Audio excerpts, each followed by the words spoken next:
Bien, pues entonces vamos a abrir ya la palabra del Señor. Voy a intentar ser breve y deciros que hoy, como todos sabéis, es el Domingo de Ramos.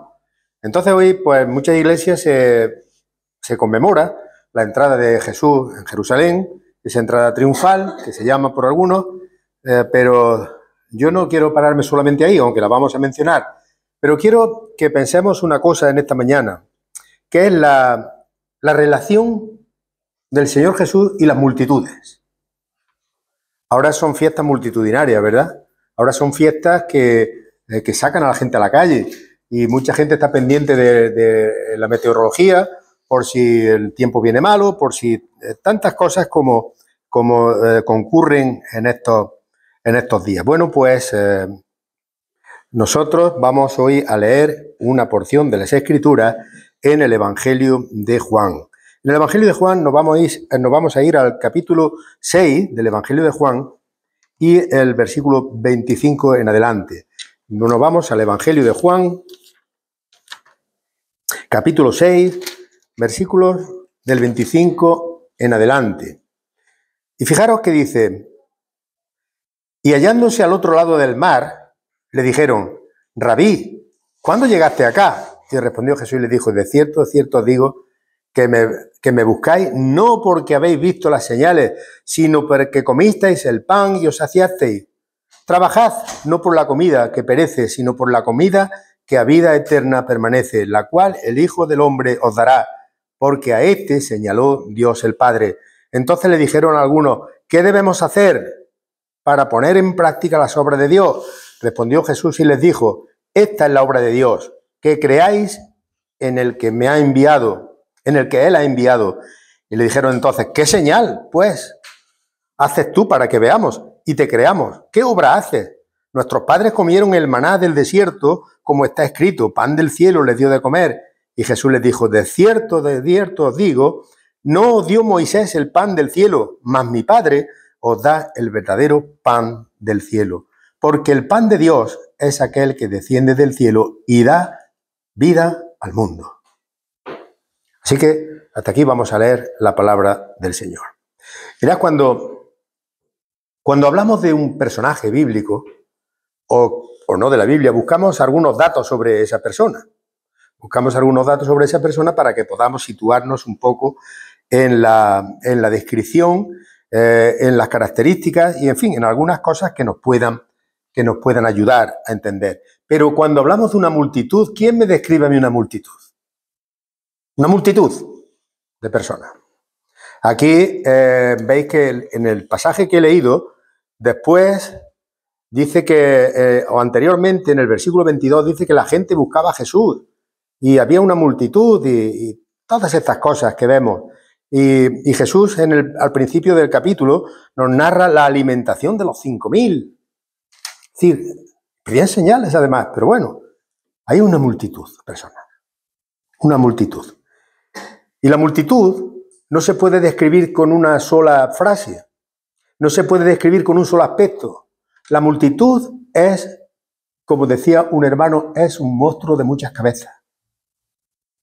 No tiene un retrato fijo, no tiene unas características fijas, aunque sí comunes. Pero la multitud lo mismo te sorprende con alguna decisión que te sorprende con un disparate. La propia historia de España, no sé si lo he contado alguna vez, a principios del siglo XIX, cuando volvió Fernando VII, que fue un rey malo, no hay un historiador que diga que fue un gran rey. Fue un rey difícil. Fue un rey que traicionó a su país, dejó a Napoleón entrar. Él se fugó cuando vio la cosa mal. Bueno, pues cuando volvió ya después de la guerra de la independencia, la gente de Madrid se echaron a la calle y dijeron: ¡vivan las cadenas! ¡Viva la Inquisición! Y para asombro de los historiadores de toda la época, era el mismo pueblo de Madrid el que estaba diciendo aquello que hacía poco tiempo habían estado diciendo que se marchara, que era un traidor, que era un asesino. Y venía aquí a España. ¿Y sabéis lo primero que hizo? Abolir la Constitución de Cádiz. La Constitución de Cádiz daba ciertas libertades, daba ya incluso un principio de libertad religiosa. Pues lo primero que vino y este rey hizo cargárselo. Y la gente decía, bien, bien hecho. Así que lo mismo ocurre con la religión de las masas. Lo mismo ocurre con la religión de las masas. ¿Sabéis que la religión de las masas es cuando tratamos de unificar lo que es la masa y lo que es la fe? Cuando tratamos de unificar esto sale un cóctel peligroso, peligroso. Entonces, aquí, cuando nosotros vemos la entrada de Jesús en Jerusalén, cuando vemos cómo le aclamaban la gente, decía, Hosanna, el hijo de David, vemos cómo a los pocos días esta misma multitud, o tal vez otras personas, pero una multitud, al fin y al cabo, decían, crucifícale, crucifícale. Qué palabra tan horrible. Crucifícale, decían al Señor. Hermano, el Señor Jesús sabía, y ahora daremos algunas cosas que tenía el Señor Jesús en relación a las grandes masas, a las grandes multitudes. Y la primera pregunta que yo quiero plantearte esta mañana aquí, si el Señor te ha salvado a ti porque estabas en una multitud o porque te ha llamado y te ha sacado de ahí. El Señor llama a la gente, ¿verdad? No salva en bloque, no salva por familias, no salva por tradiciones. El Señor salva llamando a las personas, particularmente, individualmente. ¿Y sabéis lo que dijeron aquellos cuando Pilato dijo, pero es que yo no encuentro motivos para ajusticiar a este hombre? Y dijeron, su sangre sea sobre nosotros y sobre nuestros hijos. Tremendo. Tremendo. ¿Y sabéis qué pasó? No habían pasado 40 años cuando cayó el ejército romano sobre aquellas tierras y asolaron no solamente Jerusalén, asolaron gran parte de lo que hoy es Israel y Palestina. Y ahora llegamos a la época en que la Iglesia se pone en marcha. La Iglesia se pone en marcha en Hechos de los Apóstoles. Y hay un episodio, Herodes, Hechos de los Apóstoles, Herodes, el rey, que estaba, el que se burló de Jesús, el que quería a Jesús verlo allí a ver si hacía algún milagrillo. Este Herodes dice que tenía problemas políticos y entonces Herodes, vestido, nos dicen Hechos de los Apóstoles, vestido con ropas reales, se sentó en el tribunal y arengó a las masas, es decir, le dio un meeting allí a las masas, ¿eh? Y el pueblo aclamaba y gritaba, voz de Dios, no de hombre. Voz de Dios, no de hombre, le decían a Herodes. Al momento, un ángel del Señor le hirió por cuanto no dio la gloria a Dios y expiró comido de gusanos. Hechos de los Apóstoles creo que es el versículo, Hechos, el capítulo 12, versículo 22. Cuidado, hermano. Los predicadores, algunas veces, hemos terminado de predicar y ha llegado algún hermano y te ha dicho, hermano, me ha gustado mucho lo que has dicho. Y tú siempre tienes que decir, gloria a Dios. A mí no. Gloria a Dios. Y este hombre no dio gloria a Dios. Porque podría haber dicho, no, os equivocáis. La gloria para Dios. Yo no voy a hablar nunca como Dios, ni mucho menos. Pero no, se cayó, aceptó el halago. ¿Qué pasó? Que un ángel lo hirió y murió comido por los gusanos. Expiró comido de gusanos, dice el texto. Quizás también consideremos otro episodio que hay en Hechos de los Apóstoles, ya en el capítulo 14, uno de los viajes de Pablo, pues tuvieron una parada en Listra y allí curó a un hombre inválido. ¿Y qué empezaron la gente? Pues dice, empezaron a aclamar a Pablo y a su compañero y los consideraron, estos son dioses que han venido del Olimpo aquí a hacernos el bien. ¿Y ellos qué hicieron? ¿Se quedaron con la gloria para sí mismos o les dijeron, no, cuidado, nosotros no somos dignos de adoración, nosotros somos enviados de Dios para venir a traeros el Evangelio? Es un contraste, ¿verdad? Un contraste entre la actitud de Herodes y la de los apóstoles. Otro ejemplo de lo que son las masas, de lo que son las multitudes. Fijaros que a estos, que a los apóstoles primero querían hacer los dioses, ponerle ahí un altar, ofrecerle incienso, lo que hiciera falta. Pero al rato estaban diciendo, vamos a apedrearlo a estos. Eso es la actitud de la masa en general. Pero ¿qué pasó? ¿Qué pasó también en el libro de Reyes? En el libro de los Reyes, en el capítulo 18 y 19, cuando Elías se burla de los sacerdotes de Baal y el Señor manda fuego del cielo. La gente aplaudió, bien, el Señor ha demostrado, Jehová ha demostrado que es el Dios verdadero. Pero cuando vinieron los tiempos malos, ¿qué hicieron la gente? No defendieron a Elías, se fueron. No defendieron a Elías. Es decir, no puede exigirle a la multitud, no puede exigirle lealtad, porque la multitud lo que quiere es espectáculo. La multitud quiere espectáculo. Y nadie se puso a favor de Elías.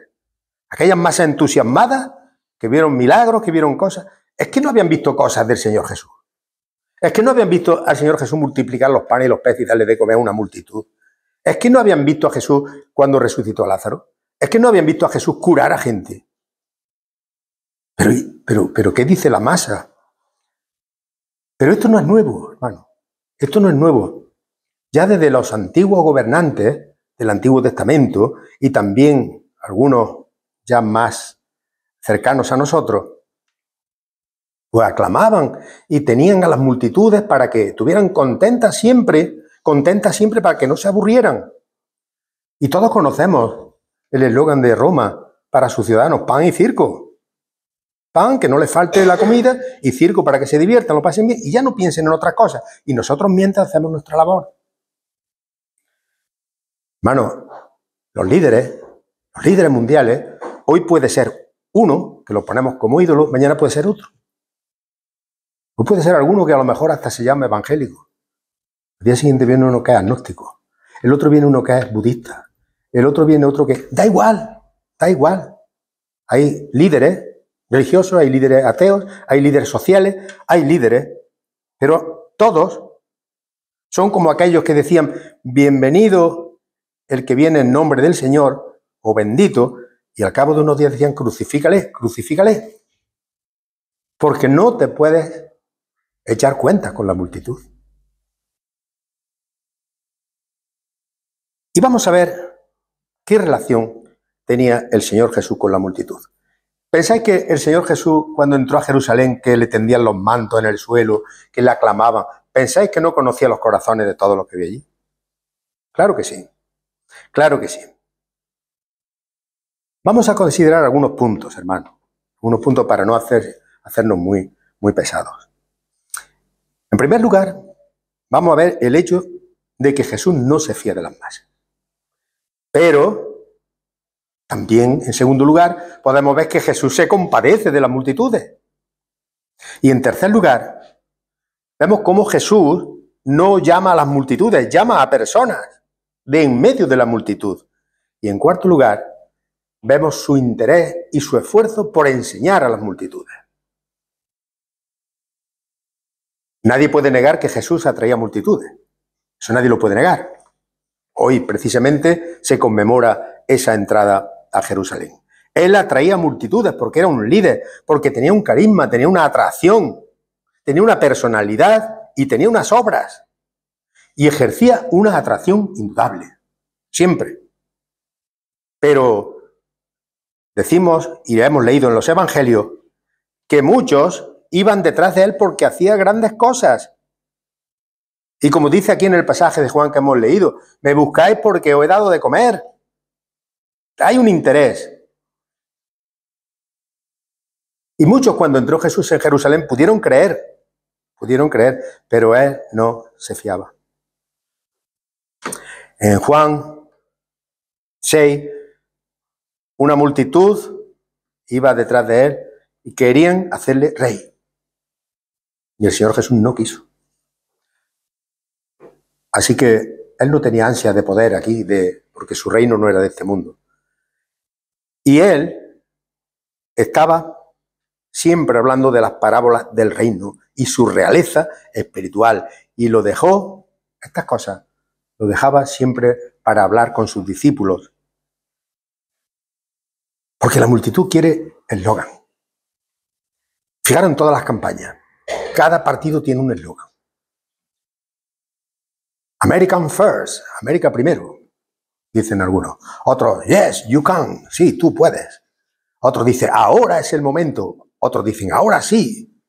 Un eslogan que se quede en la mente de las personas. Jesús no tenía ningún eslogan. Jesús no tenía ningún eslogan, ni logo tampoco que fuera corporativo o que los distinguiera a él y a sus discípulos. Jesús era el Logos. Y el Logos es la palabra. Y la palabra es comunicación. Y Jesús lo que quería hacer es comunicar a las personas el Evangelio. Y a pesar de no fiarse de las masas, se compadece de ellas. Se compadece de ellas. No se fiaba porque sabía que no venían con buenas intenciones, pero se compadece de ellas. Y dice en el Evangelio de Mateo 3, en Mateo 9:36, dice que Jesús, al ver las multitudes, tuvo compasión de ellas porque estaban desamparadas.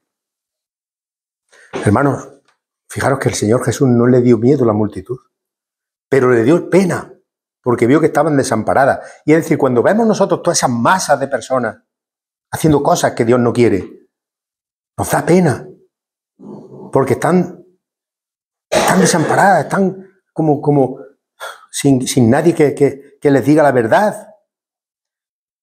Y vamos a quedarnos con esta frase, estaban desamparadas. Muchas veces pensamos que la masa es poderosa, nos puede...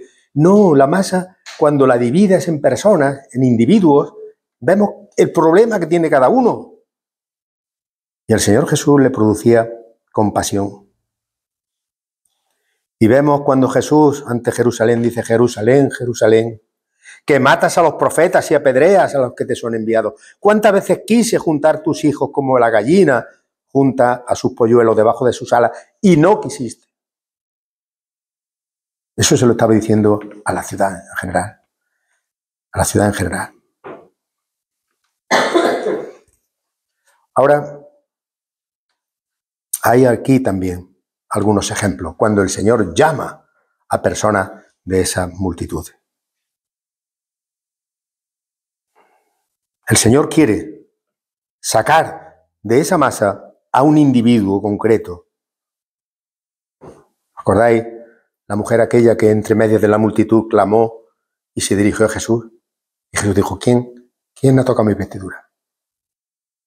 ¿Os acordáis de Zaqueo? Una persona que tenía interés, de verdad, en ver a Jesús. En Lucas 19. Y se sube a un árbol. Y se sube a un árbol y desde allí el Señor Jesús le dice, Zaqueo, baja. Esta noche voy a cenar contigo. No dijo, venga, veniros todos, toda la masa, venga. No, llamó a Zaqueo. Llamó a Zaqueo. Cuando el Señor te llamó a ti, te hizo una persona en singular. No llamó a la masa, no llamó a toda tu familia. No llamó a tus antepasados. No llamó a todos los que siguen tu tradición. Te llamó a ti. Porque el Señor Jesús hace singular lo que viene de una masa plural. Y hay un hermano que dice, el Señor Jesús tiene interés en desmasificar. Desmasificar es salirse de la masa, sino llamar a personas concretas, como Jesús clavó los ojos en Zaqueo, que estaba en el árbol, y dice, Zaqueo, bájate. Jesús quiere enseñar a las masas. Quiere enseñar a las masas. En Mateo 15:11 nos dice, llamando a la multitud les dijo, oíd y entender. Y esta misma escena se describe en otros evangelios también, cuando dice, oíd todos, sin importarle quién fuera quién, oíd todos y entended. Dice todo, oíd todo. Ahora, ¿cuál es la diferencia entre Jesús, que conoce a las masas, que ama a las masas, que tiene compasión de las masas, que quiere enseñar a las masas? ¿Qué hacen los líderes, tanto sociales como políticos, como religiosos, en este día, en estos momentos, en estos tiempos? ¿Qué hacen? ¿Qué hacen? Adular a las multitudes. Adular a las multitudes. Yo vengo y quiero quedar bien con la ciudad de Bailén y digo, mirad, que sois los mejores de la provincia, sois extraordinarios. y los adulo, y esas personas se enaltecen. Y entonces empieza ya el segundo nivel, que es la manipulación. Pero hermano, eso pasa en todos sitios. Eso pasa en todos sitios hoy en día. Cuando vemos, por ejemplo, los que seguís a un equipo de fútbol, los que seguís a un grupo musical, los que seguís a un cantante, los que seguís a un atleta, tendemos siempre a mitificar. Y cuando estamos en grupo, parece que nos venimos arriba. Nos venimos arriba y somos más todavía partidarios de esa persona o de esa cosa. Pero eso se aprovechan ellos, porque ellos halagan a la gente. Hace poco estuve con Dani en un concierto muy bueno en Jaén. Y yo me di cuenta de la estrategia para ellos conectar con el público. Lo primero que decían, y Jaén es maravilloso.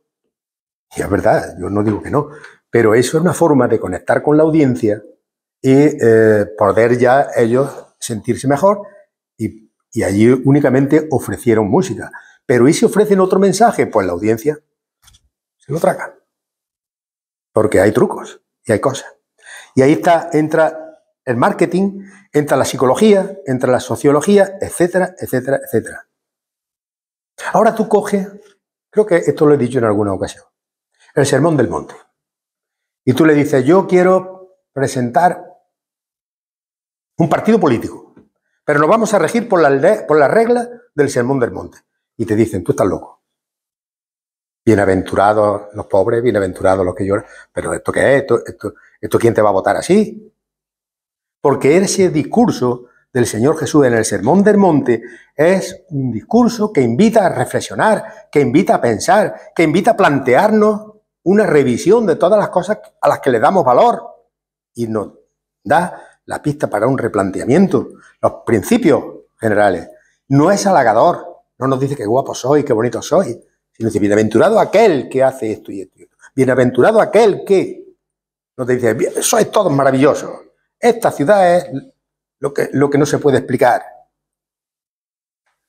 El Sermón del Monte es una escala de valores, y Jesús no está allí halagando a nadie, está haciendo pensar. Está haciendo pensar. Algunos pueden decir, ¿ves? Si tú dices que Jesús es el buen pastor es porque tiene ovejas. Y eso de comparar el rebaño hoy en día suena mal, ¿verdad? Pero tienes que hacer una salvedad a esto. Tienes que hacer una salvedad a esto.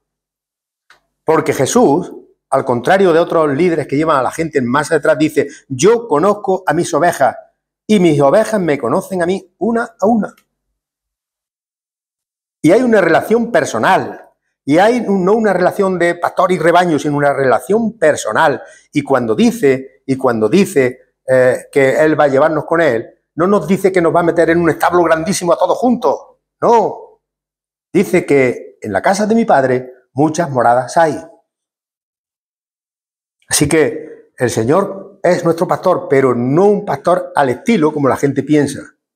Porque algunos dirán, bueno, estás diciendo que las masas y tal, y vosotros sois el rebaño del Señor. Sí, pero un rebaño en el que el Señor conoce oveja por oveja, y un rebaño en el que el pastor es capaz de dar su vida por las ovejas. Y esto no lo hace ningún líder. Ningún líder no da la vida por sus siervos, por sus lacayos, por sus ciudadanos. No, manda gente a la guerra. Manda gente a la guerra. Y Jesús se pone al frente y va. Así que la personalidad del buen pastor, que llega hasta la cruz y muere por sus ovejas. ¿Hacen eso los líderes? ¿Hacen eso los que manipulan a las masas? ¿Los que sacan beneficio de las masas? Bueno, en el libro del Apocalipsis aparece una multitud que son los salvados que han recobrado su personalidad, porque han lavado sus vidas en la sangre del Cordero. ¿Y quién ha lavado sus vidas en la sangre del Cordero? El que ha ido uno por uno. Uno por uno. No ha sido en masa, no ha sido el Señor, venga, toda la ciudad salva. Uno por uno. Ha habido que lavar las ropas en la sangre del Cordero. Y esas son las multitudes, y para hacer eso, esas personas han tenido que pasar por la experiencia de la conversión.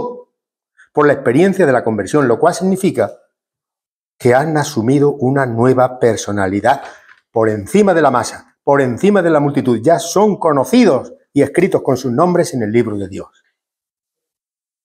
Y eso es lo que diferencia a un rebaño. Hay personas que dicen, y a mí me lo han dicho, y yo creo que a vosotros también, ¿y cómo sé yo cuál es la religión verdadera? Con tantísimas que hay. Con tantísimas que hay. Pero religiones verdaderas hay dos. Una tiene muchísimos nombres. Una tiene muchísimas denominaciones. Muchísimas caras. Budismo, islamismo, brahmaísmo, taoísmo, la espiritualidad, la nueva espiritualidad. Es la misma religión, con muchas caras. Porque sabéis que tienen en común todas, que te piden obras para que te salves. Te piden sacrificio para que te salves. Te piden que tú hagas algo para ganarte el cielo. Te piden que tú pongas de tu parte y des lo que te pidan para salvarte y para ganarte el cielo tú. Esa es una religión que tiene muchos nombres. Pero la religión verdadera es la religión de la gracia. La religión, por decirlo así, yo creo que me entendéis, la religión verdadera es la que uno ha dado la vida por todos, por muchos, por millones de personas, en una cruz. Y no nos pide obras, no nos pide que hagamos sacrificios, no nos pide que hagamos grandes cosas, sino nos pide fidelidad. Fidelidad. ¿Y ahora cuál es la fidelidad de las masas hoy en día? Cualquier observador de otros lugares se da cuenta. España, la tradición, la costumbre, la religiosidad popular, que se ha dado en llamar la religiosidad popular, que no es religiosidad, que es popular, nada más. Y la fe cristiana tiene que ser una fe comprometida y una fe con fidelidad. Y que presenta a Jesús como el único Salvador y Señor, como aquel que es la verdad y la vida. ¿Y sabéis lo que quiere la sociedad? Espectáculo.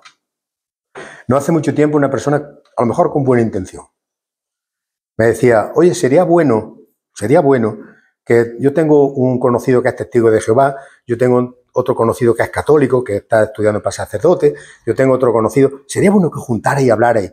Y digo, tú estabas allí, querías estar allí también. Hombre, claro, para ver qué pasaba, para ver ese pequeño espectaculillo, un pequeño espectáculo que se podría dar entre un evangélico discutiendo con un católico, discutiendo con un testigo de Jehová, a ver cómo se defienden. Una lucha de gladiadores espirituales, por así decirlo. Y el Señor Jesús no quería eso. El Señor Jesús no quería. Cuando tenía que contestar, contestaba. Pero Él no se ofrecía a un show. ¿Y cuántas personas nos dicen eso por curiosidad? ¿Y cuántas personas, si vemos en el Evangelio de Mateo, de Juan, que hemos leído en el capítulo 6, cuando le dicen a Jesús, fijaros qué pregunta, ¿cómo has venido aquí? Sí, qué pregunta, más interesante. ¿Cómo has venido aquí? Eso no es una pregunta profunda. ¿No te has preguntado alguna vez, ¿y qué hacen los evangélicos el día tal? Cuando tú estás intentando hablarle el evangelio a una persona, y sobre todo cuando ha ocurrido algo que las personas están conmocionadas, y le dices, mira, hay que estar preparado porque el Señor nos puede llamar en cualquier momento, no importa la edad, hay que tener perspectivas de la vida eterna. Bueno, pues tú le estás hablando de cosas así y te cambian el tercio y te salen con una pregunta, ¿y quién es el Papa de los evangélicos? Te queda, bueno, no hay interés. No hay interés en una pregunta decisiva. ¿Sabéis? Cuando le dice aquí, ya parece que la segunda pregunta se va enmendando un poquillo, porque dice, Rabí, ¿cuándo llegaste acá? Es decir, ¿cuándo has venido? Que no te hemos visto. Y Jesús no le contesta esto. Más que está diciendo, me buscáis por esto y por esto y por esto. Que no me engañáis. Ahora le dicen otra. ¿Qué debemos hacer para poner en práctica las obras de Dios? Bueno, esta pregunta parece que tiene ya más sentido. ¿Qué tenemos que hacer? Lo que le preguntó el joven rico también a Jesús. ¿Qué debo hacer para alcanzar la vida eterna? ¿Qué debo hacer? Bueno, pues ahí le dijo el Señor, esta es la obra de Dios, que creáis en el que me ha enviado. Y le dijeron entonces, ¿qué señal haces para que veamos y te creamos? ¿Qué obra haces? Fijaros, ¿Qué cosas? Viniendo de la multiplicación de los panes y los peces. Fijaros qué pregunta más absurda. ¿Qué haces tú? El ser humano, en su profundidad, tiene estas cosas. Estas cosas que en vez de preguntarse cosas eternas, en vez de preguntarse cosas que trascienden a la vida esta que tenemos aquí, pues exhiben una superficialidad grandísima. Exhiben una falta de conocimiento enorme. Y en estos días, también he tenido oportunidad de hablar con personas que dicen que saben el Evangelio. Y oyes cada disparate que algunos tienen que decirle, oye, no, eso no es así. Eso no es así. Eso tú no lo has podido leer en la Biblia, cuando dice que Jesús estaba con María Magdalena. Que Jesús entró a Jerusalén en una borrica y coja. Pues se dan que saben mucho.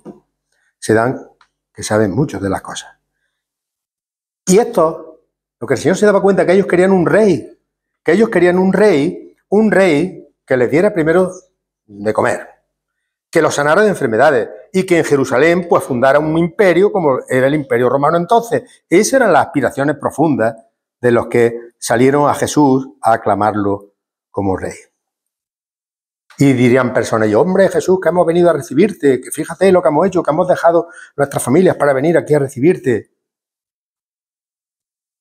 Y el Señor Jesús, como dice en el profeta Zacarías 7, habla a todo el pueblo del país y a los sacerdotes diciendo, cuando ayunasteis y llorasteis en el 5º y en el 7º mes, estos 70 años, ¿habéis ayunado para mí? Y cuando coméis y bebéis, ¿no coméis y bebéis para vosotros mismos? Que están haciendo cosas que el Señor no les ha pedido. Están haciendo cosas que el Señor no se ha pronunciado. Y el Señor rechaza a aquellos que hacen esas cosas, que hacen esos sacrificios, sin Él habérselos pedido, porque Él nunca lo ha mandado esas cosas.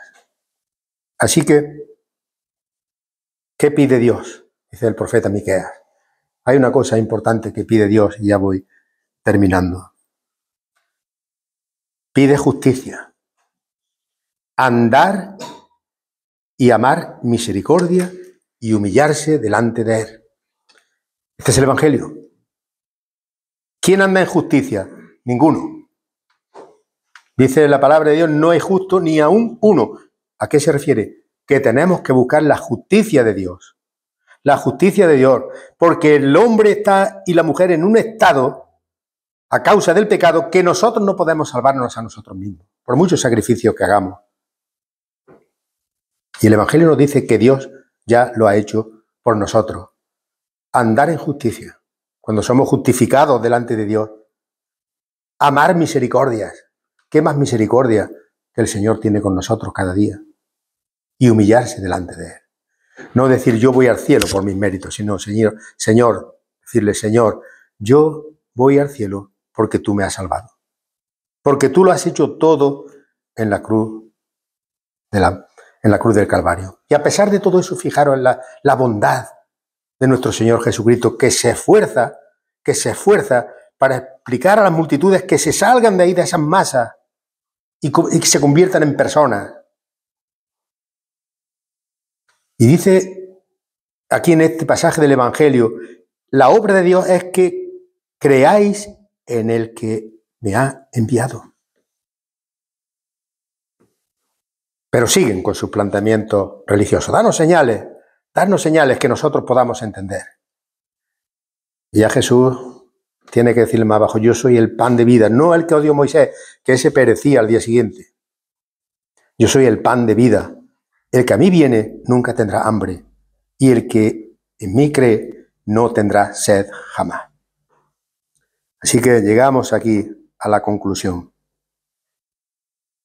que nos dice el Evangelio. Todo aquel que mira al Señor Jesús con los ojos de la fe, diciendo, Señor, yo reconozco que tú me estás ofreciendo una salvación grande. Reconozco que tú quieres que me salga de la masa, que tú quieres que no siga la corriente de este mundo, que es nefasta, que tú quieres apartarme. que tú quieres darme seguridad. Dice el Señor Jesús que Él nos dará vida y vida en abundancia. Y vida en abundancia. Todo aquel que ve al Hijo de Dios con los ojos de la fe y cree en Él y pide perdón por sus pecados, tiene vida eterna. Tiene vida eterna. Y dice el Señor ya hablando del futuro, y luego le resucitaré en el último día. El otro día decía un escritor al que fui a una conferencia a Úbeda, Juan Cruz, creyente, biólogo, bioquímico, catedrático de no sé cuántas cosas, decía, el miedo hoy de la sociedad es a la muerte. El miedo a la sociedad es a la muerte. Y tienes que decirle, Señor, yo quiero que me libres de ese temor. Señor, yo quiero que me des seguridad de vida eterna y que tenga la convicción, y si no la tengo, que la pida al Señor también, de que Jesucristo murió por mí en la cruz, que Él estaba pensando en mí.